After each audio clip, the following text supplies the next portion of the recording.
Good evening. My name is Frank Chapman. I'm the field organizer for the Chicago Alliance Against Racist and Political Repression. We want to welcome you to our show. We'll be doing this program every Tuesday for the next several weeks at this time.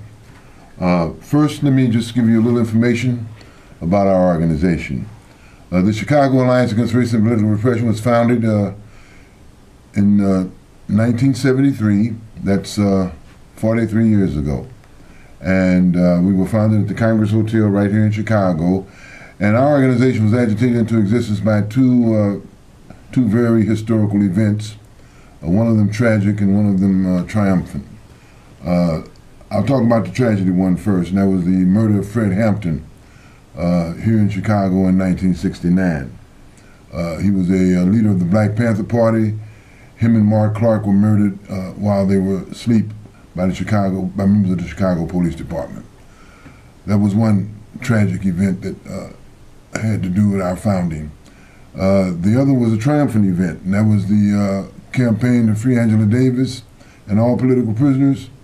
And we triumphed in that campaign in 1971, and that was an event that really signaled that we could fight back and we could win.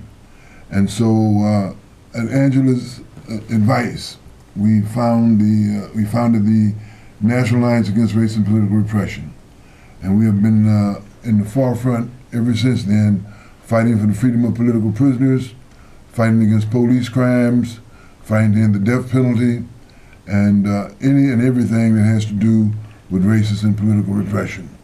We want to talk about our program this evening on stopping police crimes. We want to inform you about what that campaign consists of. We are currently struggling, organizing the people to get a all-elected, all-civilian police accountability council established here in the city of Chicago. And so what we're going to do, we're going to start off by showing you some clips that kind of give you an overview about what we're doing. And then we'll take questions from our audience, and we'll have comments. Okay, so let's start with the first clip, which is Amanda Shackelford, mother of Chicago police torture survivor Joe Reed, testifying at the Stop Police Crimes first People's hearing in 2012. They stopped the car, opened the door, told him to get out of the car. He got out of the car, they took his handcuffs off. They told him to run. And he told me, he said, Mama, I knew if I had ran, they was gonna shoot me.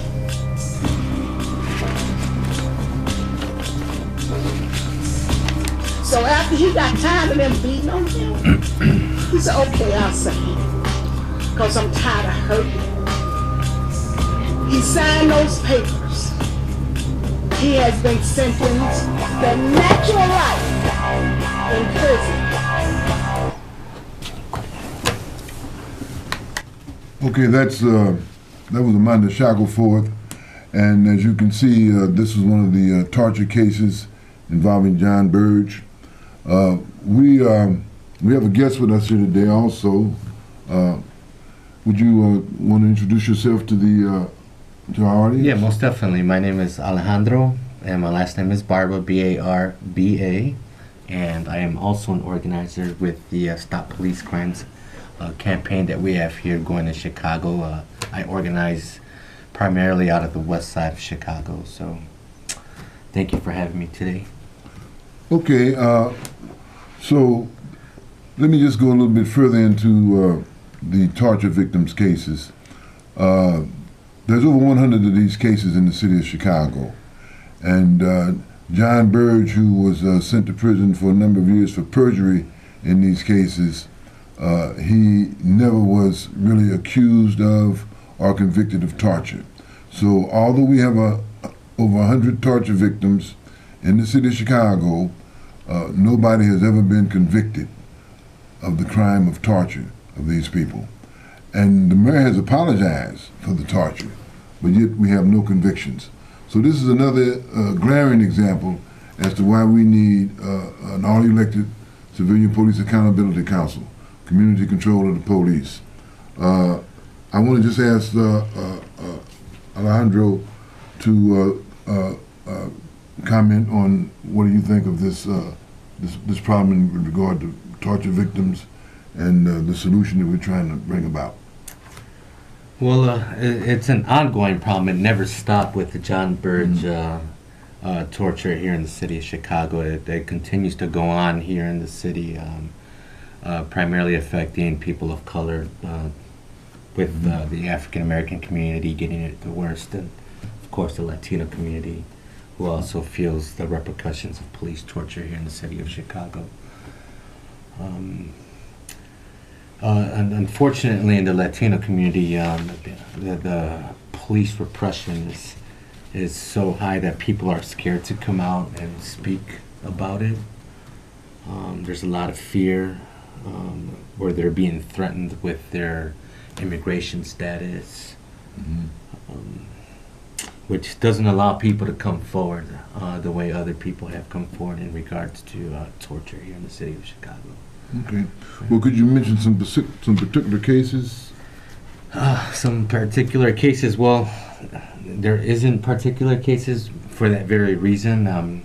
People don't like to come out and say, but there are, for example, like the vendors in the city where they're being shaken down by the police. And of course, because they're in some type of process, whether it's at the beginning stages or in the middle stages of their immigration status, they don't want to come forward. It's a very big problem in the Latino community. There is a shift, though, happening now because people are tired of it.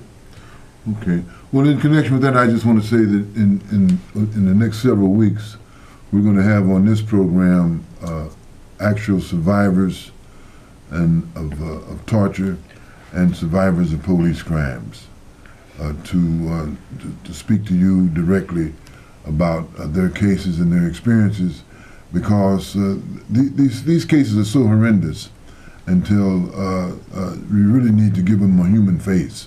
You really need to meet the people who were actually victimized by these police crimes. And so starting next week, we will have people come on and talk to you about their particular cases.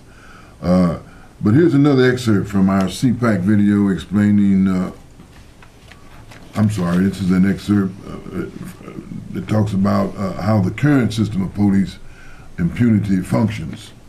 And it's our first excerpt of a C.A.R.P.R video viewing the system at work. Here we learn about the police board. You can watch the full video on our website at stoppolicecrimes.com. So we will now go to the video.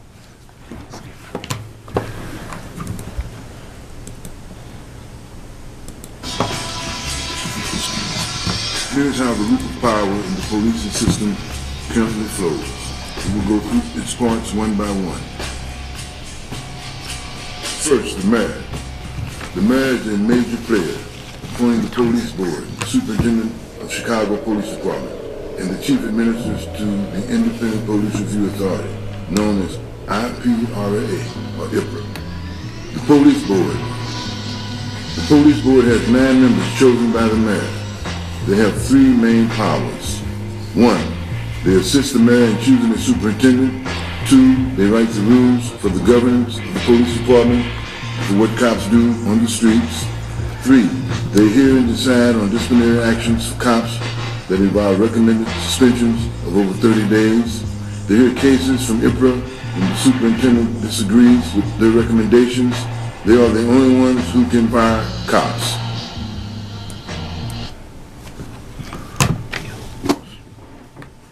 So there you have it. That's how the system is set up to excuse and justify police crimes. That's why in the last decade, we've had, actually in the last 2 decades, we've only had 1 actual prosecution of a police officer for committing a crime against a citizen. And that was the case of C.A.R.P.R. And in that case, the judge stopped the trial and threw the case out because he said the prosecutor did not properly charge Dante Servant, the accused murderer. He said the charge should have been first-degree murder, but it was manslaughter. Now, I've had over 50 years of experience with the criminal justice system myself, personally and professionally, and I've never heard of that happening before. Yeah, the judge actually suggested that the state's attorney undercharged. Like, he went out and said, Right. The state's attorney undercharged Dante Servant. He said it, the judge, yes. Well, that's precisely what I'm saying. Yeah. that I've never heard of that. I never heard of a case being thrown out because it was undercharged. But that just gives us a sense of the depth of the problem, because what we have here in Chicago is a corrupt system of the police controlling the community and acting with impunity. And the only way that we're going to change that is that we take that power away from them and put that power in the hands of the people. And that's what the video that you just saw was all about. It's about getting community control of the police. And we can't do that without the community participating. And the highest level of participation in any democracy is voting. And so we are talking about a board that will be elected by the people for the people. You know, not a board appointed by the mayor for the mayor and for the FOP and for all the rest of that, the police board, the internal affairs department, and so on. We want a board that's elected by the people and therefore held accountable by the people. Now, only when this here happens will we have a situation where the people can hold the police accountable for the crimes that they commit. And also the people can determine who polices their community and how their community is policed. We don't have that power right now, but we can get that power if we get this ordinance passed, and that's what this battle is going to be about. We're talking about going to the City Hall tomorrow at 11 o'clock a.m., and we're going to be protesting the mayor's efforts to put in reform legislation. The mayor's efforts to put in reform legislation that will undermine or try to undermine our movement for civilian control of the police. We want community control of the police, which means that the power of appointment has to be taken away from the mayor and put in the hands of the community. That means that whoever's going to be the police chief or the superintendent of police will be appointed not by the mayor, but will be selected by the all-elected Civilian Police Accountability Council. And I should say hired. That means that they will also have the ability to fire him. And we don't have that situation right now. Right now we have a situation where that's a political post connected with the mayor's office, as well as the police board, the Independent Police Review Authority, and the Internal Affairs Department. We want to take all of that power away from the corrupt city council and mayor and put it in the hands of the people. And the reason why we want to do that is because we are experiencing here in Chicago an unprecedented number of police crimes against the people. The most horrendous one being the case of Laquan McDonald, which happened over a year ago, where he was shot 16 times, and that was shown on video last year, right around Thanksgiving. So there's a major political crisis in our city at the moment that demands that the police be brought under control, that they be held accountable for the crimes that they commit. So it's very important that you come out and support this event tomorrow. The press conference will start at 11 a.m. and then the city council will start conducting their hearings at around 1 or 1:30, and we will be there to make our voices heard. Okay. So getting back to this problem of community control of the police, in the Latino community, how do you see this playing out? For example, just recently we have the Pilsen Alliance, which is a grassroots-based Latino organization that has come out in support of C.A.R.P.R. Why did they come out in support of C.A.R.P.R.? What would be the motivation? The Pilsen Alliance has a very strong grassroots organization that comes out of like the 18th Street corridor between Ashland and Western, or Halsted and 18th Street. But they came out in full support because they understand that this is a complete democratic process that exists that could be put in place here in the city of Chicago. They're also organizing for an all-elected school board, which is something the Chicago Teachers Union is also fighting for. So they understand that if it could happen with an elected school board, it should also happen with an elected Civilian Police Accountability Council, where the people are in charge of the police, as we like to say. Mm-hmm. Well, that's the way it works in a democracy, right? Most definitely. People are in charge. I just want to mention a number of other people and allies who have come out in support of this democratic demand for a all-elected, all-civilian police accountability council. The Chicago Teachers Union has overwhelmingly voted for support of this through their membership. They passed a resolution last year where their delegate body overwhelmingly came out in support of C.A.R.P.R. And also the Trinity United Church of Christ, which is one of the largest African American churches in the city, and also one of the most progressive African American churches in the city, came out in support of this this year. And we recently had a meeting with them that was very productive back in June. Also, the Arab American Action Network and the U.S. Palestinians network have come out in support of this legislation, C.A.R.P.R. Greater Chicago Muslim Community. Greater Chicago Muslim Community.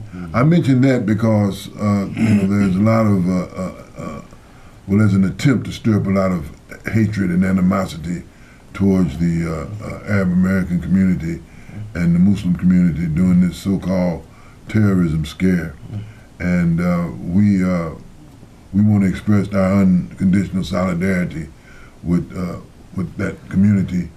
And particularly as they face new levels of racial profiling and possibility of frame-ups. So that's an important development. Also, Black Lives Matter Chicago. Black Lives Matter Chicago has been very, very supportive in this struggle, and have endorsed us for some time. And in our recent demonstration down at City Hall on June the 22nd, they came out along with the Teachers Union in full support, as well as the Filipino Alliance came out in support. One of the Ashby locals came out in support. Working Families, United Working Families came out in support.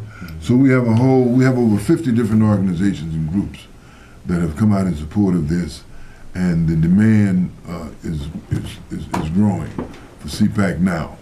And so the mayor has turned a deaf ear to these demands and has done nothing except try to shuffle the chairs on the deck of the Titanic. He's not doing anything to address these demands.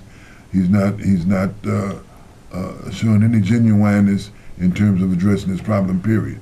He just keeps coming up with task force studies, commissions, and fake accountability legislation. So we need to really appeal to you, Chicagoans, to come out in full support of this struggle and join us tomorrow at 11 a.m. at City Hall. We'll be on the second floor, right out there in the lobby, where the chamber will be convening. Okay? So we have labor, we have the community, we have students, we have organizations.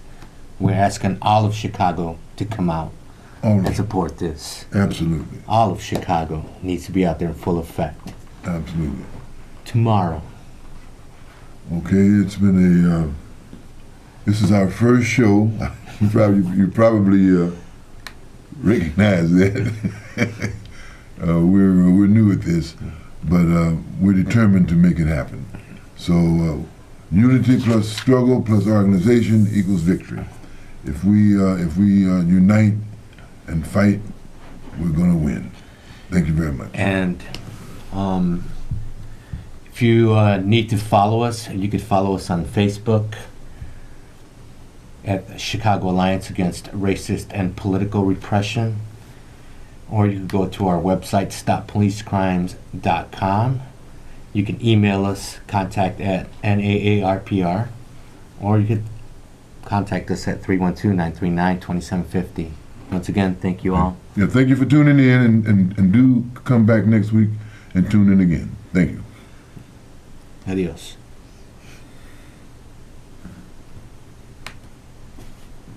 Good night.